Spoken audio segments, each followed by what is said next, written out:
បាទសួស្តីបងប្អូនទាំងអស់គ្នាថ្ងៃនេះខ្ញុំមានទូរស័ព្ទថ្មីចង់ណែនាំបងប្អូនទាំងអស់គ្នាទូរស័ព្ទiPhone 7 32G ពណ៌ខ្មៅហើយទូរស័ព្ទនេះគឺនៅដំណើរការធម្មតាទាំងអស់ទាំង call ចេញចូល SIM Wi-Fi គឺនៅដំណើរការធម្មតា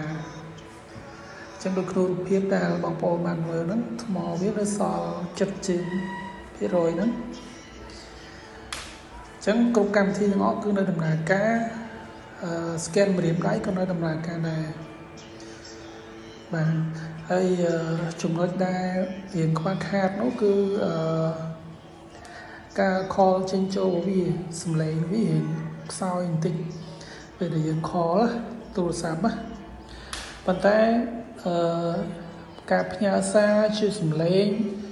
គឺនៅដំណើរការធម្មតាចឹងវាលើសំឡេងធម្មតាមិនអត់ខ្សោយដូចនៅពេលដែលយើង call ទូរស័ព្ទទៅមិត្តភ័ក្តិបងប្អូនដែលគេស្ដាប់នោះយើងខ្សោយបន្តិចប៉ុន្តែការផ្ញើសារដូចជា Telegram WhatsApp Messenger អីគឺនៅដំណើរការធម្មតាចឹងទូរស័ព្ទនេះគឺលក់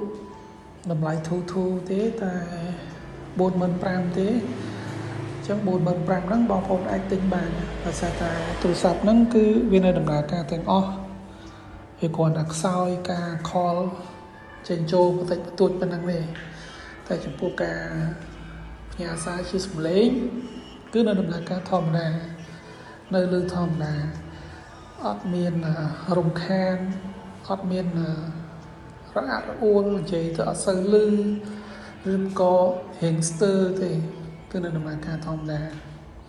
ចឹងបងប្អូនចំណាប់អារម្មណ៍អាចទៅស្ទងសួរព័ត៌មានបន្ថែមបាន